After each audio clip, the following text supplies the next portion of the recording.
Juan 3:16, porque de tal manera amó Dios al mundo que ha dado su Hijo unigénito para que todo aquel que en él cree no se pierda, mas tenga vida eterna.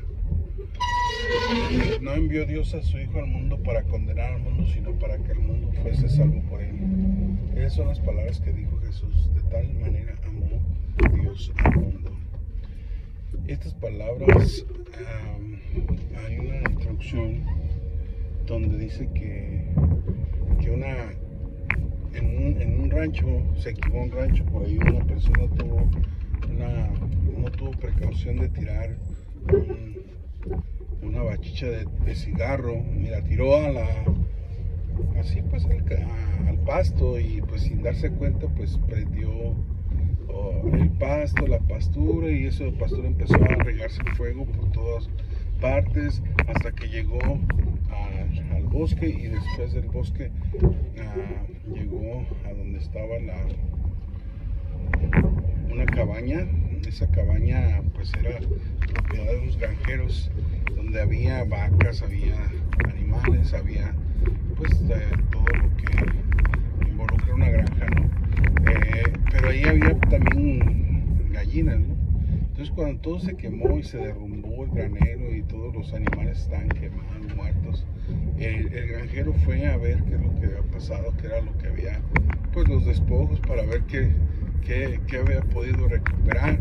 Y por ahí estaba recogiendo los escombros, y cuando vio por ahí una gallina toda quemada, toda traspaleque, con las alas ya caídas, y agarró la gallina y la quiso aventar, y cuando la agarró, la levantó, salieron todos los pollitos debajo de la gallina, debajo de sus alas, salieron corriendo vivos, y la gallina no se había salvado de que no fuesen quemados por el fuego, que ella se quemó y ella murió.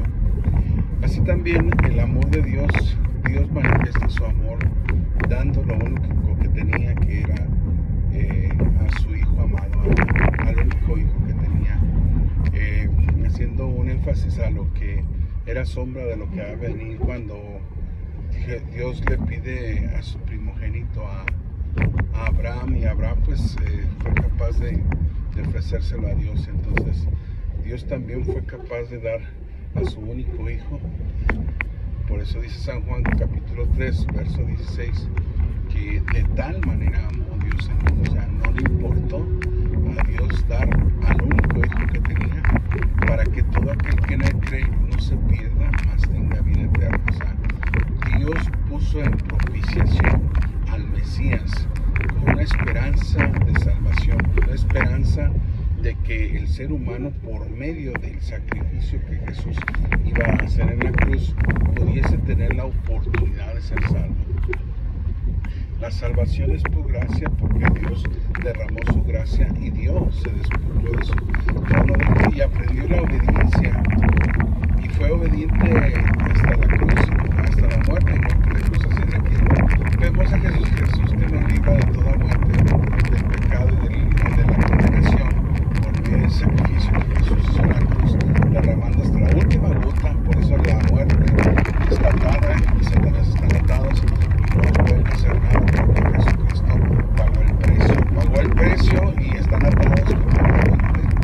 De tal manera que Jesús triunfó en la cruz y resucitó al tercer día, derrotando a la muerte. También Dios nos promete a nosotros vencer la muerte en la resurrección. Entonces la cuestión aquí es de que pues a tus ángeles mandará cerca de ti para que tu pie no tropiece en piedra.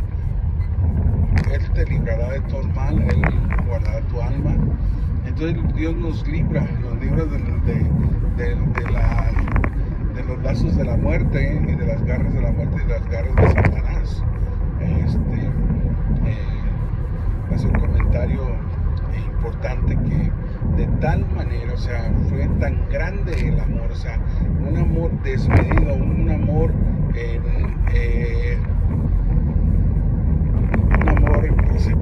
hay tres tipos de amores: el filial, el eros y el ágape. El ágape es el amor que Dios da. El amor que Dios da, que es el ágape, que es el amor que sobrepasa a los parecido al amor de la madre. Por eso hicimos el preámbulo y la introducción de la gallina que murió, que fue capaz de quemarse por sus pollitos igual.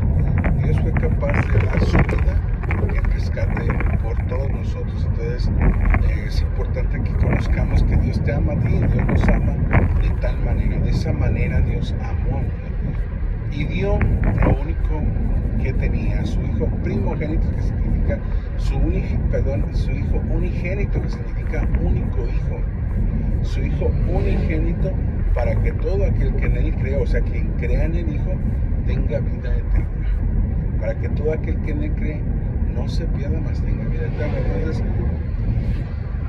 nosotros tenemos la oportunidad de creer en él. Dios nos dio la facultad de poder creer o no. Creer implica no nada más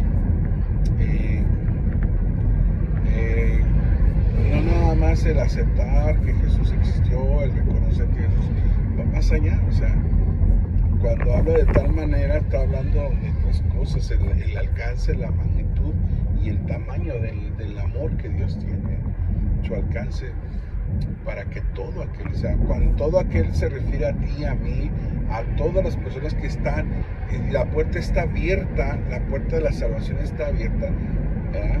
Entonces es para que todo aquel, o sea, está abierto, puedes entrar tú, puede entrar aquel incrédulo, puede entrar aquel asesino, puede entrar todo aquel que en él cree, o sea, y el que en él cree se aparta del mal, se arrepiente, busca una nueva vida, una regeneración, busca nacer de nuevo. Le dijo a Timoteo, el Señor a Nicodemo, le dijo que es necesario nacer de nuevo. ¿Cómo podré yo entrar por segunda vez al vientre de mi madre y volver a nacer? Pues Dios fue capaz de dar su vida en rescate por todos nosotros, pero aquí hay algo que tiene que corresponder el cristiano a ese amor que Dios ha dado y que ya lo demostró, y que lo demostró que en la cruz, que lo demostró demostrando, que derramando gota a gota de su sangre, que lo demostró humillándose, que lo demostró porque lo humillaron, lo señalaron, lo golpearon, lo bofetearon, lo insultaron, lo hicieron menos, le levantaron calumnias, le dijeron que era por Beelzebú que echaba fuera demonios, lo blasfemaron, lo calumniaron, hicieron con Jesús todo lo que tú puedas sufrir, pero Él soportó todo y lo hizo por amor, hermano, enseñándole al cristiano que debe de perdonar, que debe de amar, que debe de hacer a un lado todas aquellas cosas, los rencores, las envidias, las venganzas. Muchas de las veces el enemigo se disfraza en las iglesias, en las congregaciones. Los que tienen la facultad, el poder, los ministros, pastores, esposas de pastores, tienen, a veces el enemigo los ataca con el hecho de la venganza, de que no quiso esto, ahora aquello, ahora lo otro, y esto y aquello. Entonces la venganza, hermano, la venganza, ¿por qué? Porque ejecutan no la voluntad de Dios, sino su voluntad en venganza, en represalia a una persona que cometió un error y que Jesús lo perdonó todo, y nos enseña el Señor Jesús a nosotros, llámese pastor, ministro, gente con autoridad. Jesús tenía toda la autoridad. Dice que no crees que acaso que pueda llamar a una legión de ángeles y destruir a todas estas gentes con un solo ángel que derribó tantas personas, tantas gentes que mató. Imagínate una legión de ángeles, pues exterminaría completamente con todos los que estaban en ese entonces. Pero Jesús dice que su lucha no es de esta tierra. O sea, deberíamos de pensar que si Jesús venció, que si Jesús demostró su amor, es que corresponder. O sea, el creer significa corresponder a Dios en ese amor, poderle corresponder. Entonces, de esa manera tú vas a manifestar que crees en Jesús y que recibes a Jesucristo como tu Salvador, y que Jesucristo ahora vive en ti. Ahora tú eres una nueva criatura, eres una formación según el propósito de Dios, y estás dispuesto a ser moldeado por la Escritura, estás dispuesto a ser adaptar todas aquellas enseñanzas que Jesús hizo y a vivirlas y a ponerlas en práctica, porque eso es ser cristiano. Ser cristiano no es ir a misa, ser cristiano no es ir a la iglesia, ser